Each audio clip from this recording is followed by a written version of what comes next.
Hello दोस्तों, नमस्कार, जय हिंद, वंदे मातरम। स्वागत है आप सभी दोस्तों का एक बार फिर से स्टडी चैनल एजुकेशन वे में। दोस्तों कैसे हैं आप सभी लोग? बढ़िया होंगे, ज़बरदस्त, फंटास्टिक होंगे और तैयारी भी बहुत अच्छे तरीके से कर रहे होंगे। मेहनत करते रहिएगा। चलिए दोस्तों, शुरुआत करते हैं आज की इस वीडियो की। और आज की इस वीडियो में हम बात करने वाले हैं जीके और जीएस से संबंधित कुछ महत्वपूर्ण प्रश्नों के बारे में। साथ ही साथ में आपका जो उत्तर प्रदेश स्पेशल से संबंधित कुछ जीके के प्रश्न हैं वो भी आज के इस वीडियो में हमने लिए हैं। तो वीडियो को ध्यान से देखिएगा, फुल कंसंट्रेशन के साथ में देखिएगा। जो भी बच्चे UPP री एग्जाम के लिए तैयारी कर रहे हैं, SSC एग्जाम के लिए तैयारी कर रहे हैं और साथ ही में BPSC TRE 3.0 जो आपका री एग्जाम होने वाला है के लिए तैयारी कर रहे हैं, चाहे कोई भी बच्चा हो बच्ची हो, ठीक है, याद रखिएगा बहुत इंपॉर्टेंट आज का ये सेट होने वाला है। तो ध्यान से देखिएगा, साथ में पेन और कॉपी को जरूर रखिएगा। महत्वपूर्ण पॉइंट जो भी आपको बताए जा रहे हैं इस क्लास के दौरान वो साथ में नोट जरूर करते चलिएगा, ठीक है। और एक काम और करना है आपको कि जो भी आपके साथीगण, ठीक है, भाई बहन जो भी आपकी तैयारी कर रहे हो, ठीक है, एग्जाम्स के लिए, तो आप उन तक इस वीडियो को शेयर जरूर कर दीजिएगा, क्योंकि आज का ये प्रैक्टिस सेट बहुत ही ज़्यादा इंपॉर्टेंट होने वाला है, ठीक है। और आपने भी यदि अभी तक चैनल को सब्सक्राइब नहीं किया है तो चैनल को सब्सक्राइब कर लें, साथ में बेल आइकन को प्रेस कर दीजिएगा। प्रतिदिन आपको 4 बजे क्लास मिल जाएगी। चलिए बढ़ते हैं प्रश्नों की ओर। और पहला प्रश्न है हमारा स्क्रीन पर, कह रहा है कि निम्न में से किस वर्ष उपभोक्ता संरक्षण अधिनियम कोपरा, जिसको क्या है कोपरा के नाम से जानते हैं हम, कह रहा है कि पारित किया गया था। चलिए तो देखिए, विधेयक के तौर पर देखिए, याद रखिएगा किसको कब पारित किया गया था। तो याद रखिएगा कब पारित किया गया था, 1986 में पारित किया गया था। ऑप्शन यहाँ पर ए के साथ में हमारा राइट आंसर जाएगा। देखिए, जो उपभोक्ता संरक्षण अधिनियम है जिसको हम कोपरा के नाम से जानते हैं, याद रखिएगा कब पारित किया गया था। तो याद रखिएगा 1986 में। और यदि आपसे पूछता है कि उपभोक्ता संरक्षण अधिनियम, ठीक है, ये अधिनियम कब बना, ठीक है, तो याद रखिएगा अधिनियम कब बना, 24 दिसंबर। कब बना? 24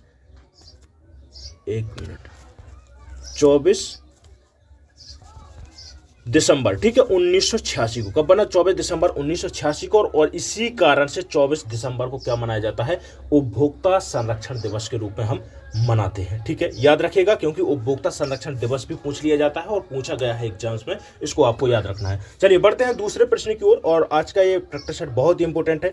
30 मिनट के समय अंतराल के अंतर्गत ही हम इसको खत्म कर देंगे। छोटा सा वीडियो रहेगा, लेकिन सभी यहां पर प्रश्न आपके एग्जाम के लिए महत्वपूर्ण रहेंगे। चलिए दूसरा प्रश्न है, कह रहा है कि निम्न में से किस नवपाषाणिक, ठीक है, स्थल से गर्त निवास के प्रमाण मिले हैं। देखिए, तो देखिए ऑप्शन ए कह रहा है कि ब्रह्मगिरी से, चिरांद से, मास्की से और बुर्ज होम। देखिए जो बुर्ज होम है जम्मू कश्मीर के अंतर्गत आता है, ठीक है। आपसे पूछ सकता है कि जो आपका नवपाषाणिक कालिक जो स्थल है, ठीक है, कह सकता है कि गर्त निवास के प्रमाण कहां से मिले हैं, ठीक है। हो सकता है कि बुर्ज होम ना दिया हो, ठीक है, जम्मू कश्मीर ऑप्शन में मिल जाए। तो याद रखिएगा कहां पर है, जम्मू कश्मीर है, जम्मू कश्मीर में है। कहां पर है? जम्मू कश्मीर में। ऑप्शन यहां पर डी के साथ में राइट आंसर जाएगा हमारा। देखिए बुर्ज होम की बात करते हैं तो एक प्रश्न बहुत ही इंपॉर्टेंट यहां से पूछा जाता है कि मनुष्य के साथ में, ठीक है, मानव के साथ में कुत्ते दफनाने का साक्ष्य, ठीक है, मनुष्य के साथ में कुत्ते दफनाने, ठीक है, क्या होता था कि जो मनुष्य को जब भी दफनाया जाता था उसी के साथ में क्या है, कुत्तों को भी साथ में दफनाया जाता था। जो भी उसके पेट्स होते हैं, पालतू पशु होते थे, जैसे कुत्ते पालते हैं ना लोग, ठीक है, तो उनको भी साथ में क्या है, मनुष्य के साथ में उसको दफना दिया जाता था। तो मनुष्य के साथ में उसके कुत्ते दफनाने का साक्ष्य यदि आपसे पूछता कि कहां से प्राप्त हुए हैं, तो याद रखिएगा कहां से प्राप्त होते हैं भैया, बुर्ज होम जम्मू कश्मीर से प्राप्त होते हैं। ये आपको याद रख लेना है, वेरी वेरी इंपॉर्टेंट है। नोट क्या करना है आपको, कुत्ते दफनाने के साक्ष्य यदि आपसे पूछता है, क्योंकि बहुत ही एग्जाम्स का बहुत ही फेवरेट एक क्वेश्चन रहा है, याद रखिएगा इसको, ठीक है। चलिए बढ़ते हैं नेक्स्ट प्रश्न की ओर। और तीसरा प्रश्न है, चलिए फटाफट तीसरा यहां पर प्रश्न देखते हैं। कह रहा है कि उत्तर प्रदेश का सबसे बड़ा आलू उत्पादक जिला कौन सा है। देखिए उत्तर प्रदेश की हम बात करते हैं तो देखिए कौन कौन से उत्पादन में अग्रणी राज्य है, यह भी आपको जान लेना आवश्यक है, ठीक है। पूछ लिया जाता है एग्जाम्स में कि सबसे ज्यादा आलू उत्पादन में, यदि आपसे पूछता है कि गन्ना उत्पादन में, तो चलिए सभी को यहां पर देख लेते हैं, आप नोट कर लीजिएगा। यदि आपसे पूछता है कि गन्ना उत्पादन में अग्रणी राज्य सबसे प्रथम स्थान कौन रखता है, तो याद रखिएगा कौन सा है भैया, उत्तर प्रदेश का है। इसके अलावा आलू उत्पादन में भी उत्तर प्रदेश प्रथम स्थान रखता है, ठीक है। दुग्ध उत्पादन की बात करते हैं तो दूध उत्पादन में भी प्रथम स्थान रखता है उत्तर प्रदेश। इसके अलावा देखिए मवेशी, ठीक है, यदि पूछता है कि मवेशी पालन में, ठीक है, याद रखिएगा कि मवेशी पालन में बोलता है तो याद रखिएगा गाय भैंस यदि और बकरी वगैरह सबसे ज्यादा कहां पर देखने को मिलेगी, उत्तर प्रदेश में देखने को मिलेगी। इसके अलावा देखिए इसके अलावा मछली पालन में यदि आपसे पूछता है कि मछली पालन में प्रथम स्थान कौन रखता है, तो याद रखिएगा उत्तर प्रदेश। 2024 की बात कर रहे हैं हम, 23-24 के अंतर्गत इसकी बात कर रहे हैं, तो याद रखिएगा गन्ना उत्पादन में, आलू उत्पादन में, दुग्ध उत्पादन में, मवेशी पालन में और मछली उत्पादन में प्रथम स्थान रखता है उत्तर प्रदेश। तो हमारा यहाँ पर जो राइट आंसर जाएगा ऑप्शन, देखिए चलिए कोई बात नहीं, उत्तर प्रदेश इसका सही हो जाएगा। ठीक है, उत्तर प्रदेश आपको नोट कर लेना है। लेकिन हमसे जो प्रश्न यहाँ पर पूछा गया है, कह रहा है कि उत्तर प्रदेश का सबसे बड़ा आलू उत्पादक जिला, तो फर्रुखाबाद है, ऑप्शन डी के साथ में राइट आंसर जाएगा। देखिए सहारनपुर की बात करते हैं तो कागज उत्पादन में, क्या है, कागज, सहारनपुर कागज उत्पादन के मामले में प्रथम स्थान रखता है। ठीक है, याद रखिएगा किसके उत्पादन में, कागज उत्पादन में। बरेली की बात करते हैं तो बेंत की छड़ियां हो गई, बांस की छड़ियां हो गई। इसके अलावा दिया सलाई, यदि आपसे पूछता है कि दिया सलाई का कारखाना कहां पर है, जो विश्व में अपनी एक पहचान बनाए हुए है, ठीक है, दिया सलाई, वो कहां का प्रसिद्ध है, तो याद रखिएगा दिया सलाई कहाँ की प्रसिद्ध है, बरेली की प्रसिद्ध है। ठीक है, इसके अलावा देखिए जौनपुर की बात करते हैं तो गलीचा निर्माण, कालीन निर्माण में फर्स्ट स्थान रखता है, याद रखिएगा उत्तर प्रदेश का जौनपुर शहर, याद रखिएगा। ठीक है, ऑप्शन यहाँ पर सी के साथ में, सॉरी डी के साथ में राइट आंसर जाएगा। ठीक है, चलिए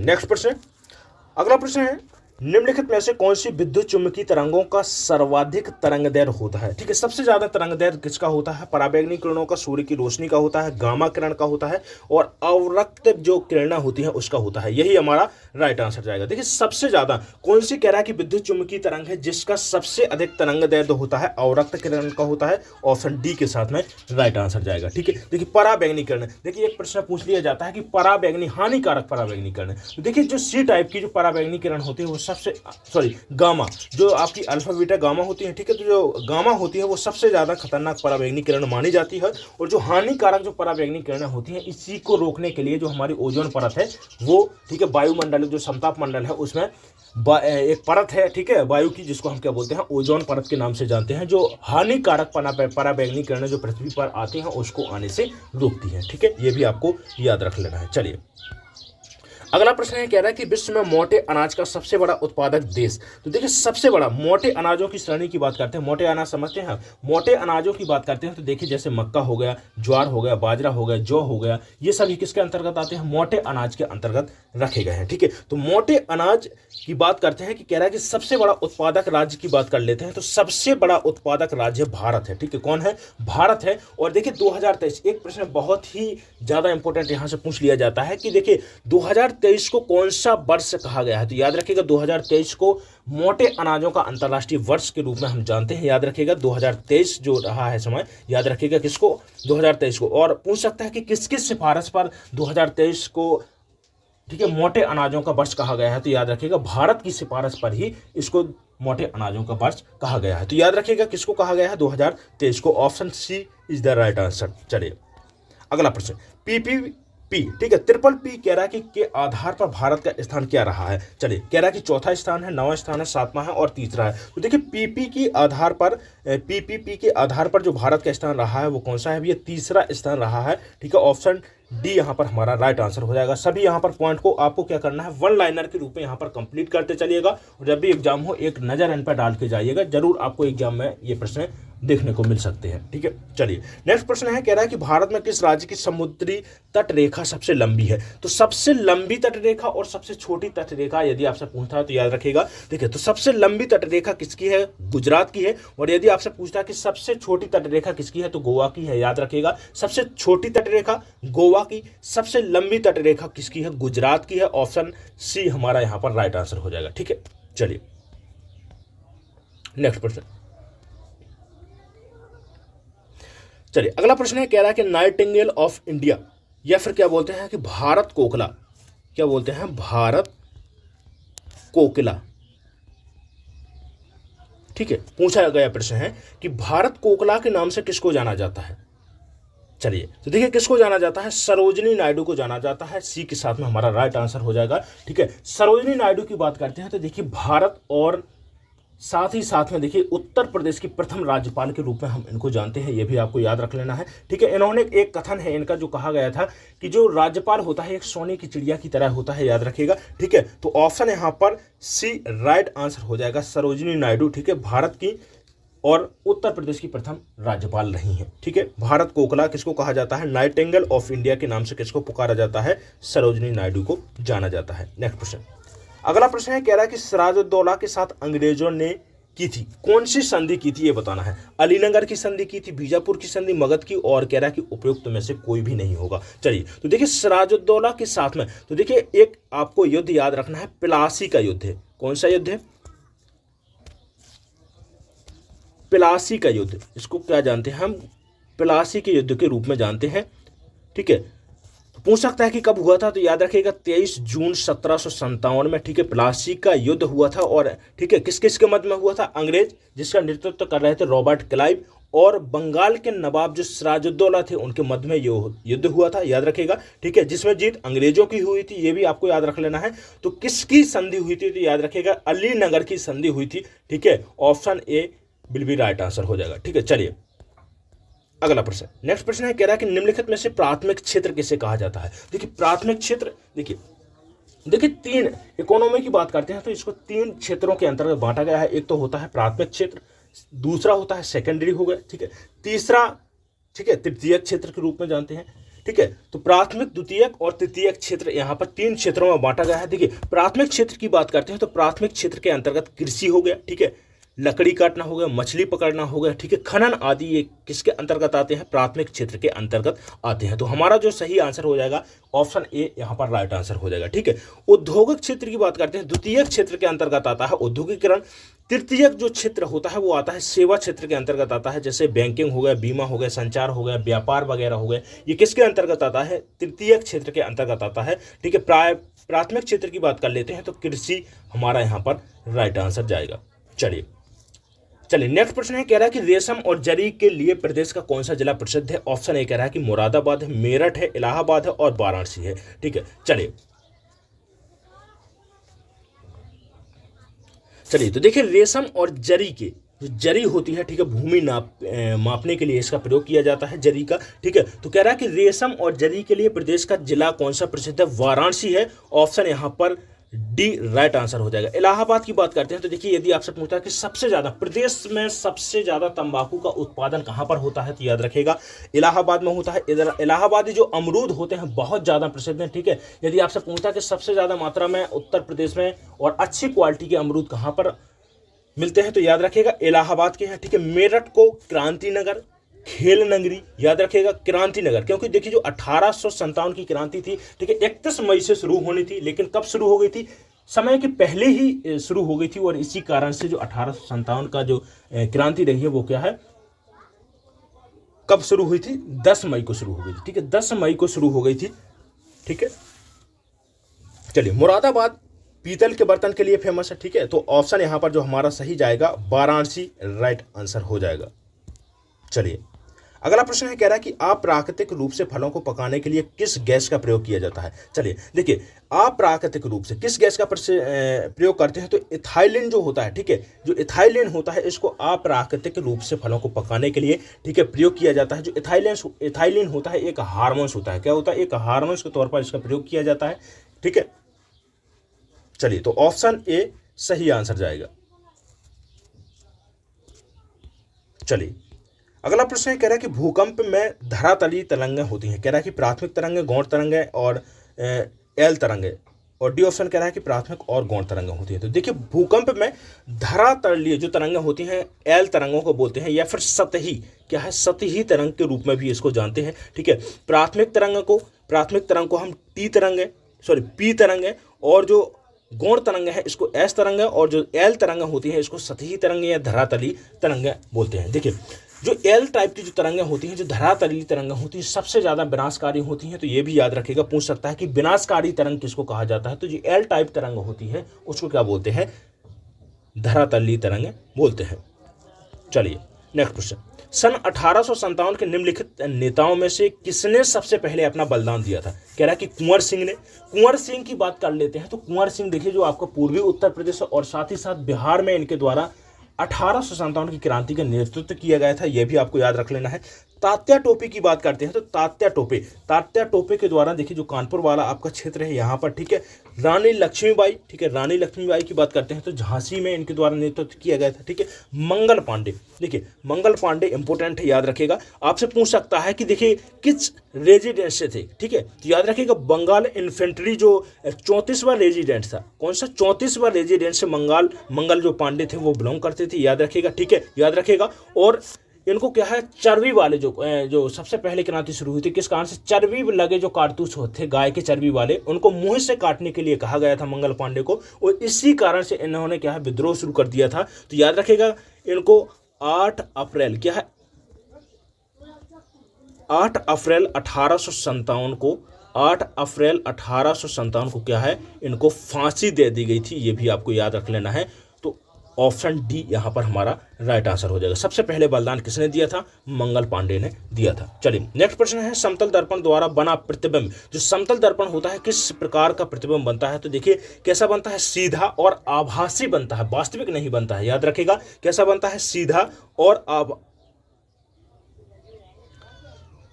और कैसा बनता है, आभासी प्रतिबिंब बनता है, सी यहाँ पर हमारा राइट आंसर हो जाएगा। अगला प्रश्न, नेक्स्ट प्रश्न है, कह रहा है कि उत्तर प्रदेश में उर्दू प्रशिक्षण एवं अनुसंधान केंद्र कहाँ पर अवस्थित है। चलिए देखिए उर्दू प्रशिक्षण केंद्र, यदि आपसे पूछा कि हिंदी संस्थान कहाँ पर है तो ये भी याद रखिएगा कहाँ पर है, लखनऊ में है, ठीक है। भातखंडे संस्थान पूछता है, संगीत संस्थान कहाँ पर है तो ये भी याद रखिएगा कहाँ पर है, लखनऊ में है, ठीक है। संगीत अकादमी पूछता है तो ये भी लखनऊ में है, ठीक है। विश्व अनुसंधान संस्थान, इसके अलावा देखिए गन्ना अनुसंधान संस्थान पूछता है, ठीक है। औषधि अनुसंधान संस्थान पूछता है तो ये सभी कहाँ पर है, लखनऊ में है, ठीक है। देखिए यदि आपसे पूछता है कि पशु चिकित्सा और पक्षी चिकित्सा यदि अनुसंधान संस्थान पूछता है तो याद रखिएगा कहाँ पर है, बरेली इज्जत नगर में है, ये भी आपको याद रख लेना है, ठीक है। चलिए नेक्स्ट प्रश्न है, कह रहा है कि एक विधेयक कानून कब बनता है या तब बनता है, बताइएगा कब बनता है। तो देखिए जब इस पर फाइनली क्या है राष्ट्रपति जी के हस्ताक्षर हो जाते हैं, पहले तो देखिए लोकसभा राज्यसभा में इसको पेश किया जाता है, और जब इस पर फाइनल क्या है राष्ट्रपति के हस्ताक्षर हो जाते हैं तब एक क्या है कानून के तौर पर, एक अधिनियम के तौर पर ये उभरता है, ठीक है। तो ऑप्शन यहाँ पर बी के साथ में हमारा राइट आंसर हो जाएगा। चलिए अंतिम रूप से किसके हस्ताक्षर होने चाहिए, प्रेसिडेंट्स के होने चाहिए, ठीक है। चलिए अदिश राशि, देखिए अदिश राशि क्या होती है, अदिश राशि जिसमें क्या है परमाण हो लेकिन दिशा ना हो, परमाण हो लेकिन दिशा ना हो, उसे क्या बोलते हैं, अदिश राशि बोलते हैं। जिसमें साथ में परमाण हो और दिशा भी साथ में हो उसे क्या बोलते हैं, सदिश राशि बोलते हैं। तो देखिए अदिश राशि और सदिश राशि आप नोट कर लीजिएगा, इंपॉर्टेंट है, ठीक है, एक प्रश्न यहाँ से एग्जाम में बन जाता है। तो अदिश राशि पहले तो हम देखिए कौन कौन सी है, अदिश राशि देखते हैं तो जिनमें केवल क्या है परिणाम होता है। तो देखिए चाल हो गया, समय, ठीक है, दूरी, ऊर्जा, आयतन, विद्युत धारा, ठीक है, विद्युत धारा, दाब, ये सभी कैसी राशि हैं, ये सभी हैं अदिश राशि, ठीक है। तो हमारा जो राइट आंसर जाएगा देखिए ऊर्जा क्या है यहाँ पर राइट आंसर हो जाएगा, कैसी है, एक अदिश राशि है। बल, आघूर्ण, संवेग, आवेग, वेग, ठीक है, त्वरण, विस्थापन, ठीक है, ये कैसी राशि है, सदिश राशि है। तो ये भी याद रखिएगा, इंपॉर्टेंट है, पूछ सकता है आपसे। चलिए अगला प्रश्न है, कह रहा है कि आगरा नगर को तत्कालीन भारत की राजधानी सर्वप्रथम किस मुस्लिम शासक ने बनाया था। कह रहा है कि अकबर ने, हुमायूं ने, सुल्तान सिकंदर लोदी के द्वारा, ठीक है, किसके द्वारा, सिकंदर लोदी के द्वारा 1504 ईस्वी में। कब, 1504 ईस्वी में सिकंदर लोदी के द्वारा आगरा नगर की स्थापना की गई थी, ये भी याद रख लेना है आपको। ऑप्शन यहाँ पर सी राइट आंसर हो जाएगा, ठीक है। देखिए अकबर की बात करते हैं तो एक प्रश्न पूछा जाता है कि आगरा जो आगरा का लाल किला है, क्या लाल किला किसके द्वारा बनवाया गया था, तो ये भी याद रखिएगा अकबर के द्वारा बनवाया गया था। इसके द्वारा प्रयागराज में जो अकबर का किला है वो भी अकबर के द्वारा बनवाया गया था, ठीक है। यदि आपसे पूछता है कि अकबर का मकबरा कहाँ पर है, सिकंदरा में है, कहाँ पर, सिकंदरा आगरा के अंतर्गत है, ठीक है, ये भी याद रखिएगा। हुमायूं का मकबरा पूछता है तो हुमायूं का मकबरा कहाँ पर, दिल्ली में है, याद रखिएगा, ठीक है। शाहजहां का मकबरा पूछता है तो शाहजहां का मकबरा कहाँ पर है, आगरा में ही है, याद रखिएगा इसको, ठीक है। चलिए निम्नलिखित में से किस एक को बताइएगा कौन सी गैस है जिसको मार्स गैस कहा जाता है? चलिए देखिए, जो आपकी CH4 जिसको क्या बोलते हैं, मीथेन बोलते हैं, क्या बोलते हैं, मीथेन के रूप में जानते हैं इसको। जो मीथेन होती है ये क्या है, देखिए कहाँ कहाँ से प्राप्त होती है, एक बड़ा ही अच्छा यहाँ से प्रश्न बनता है।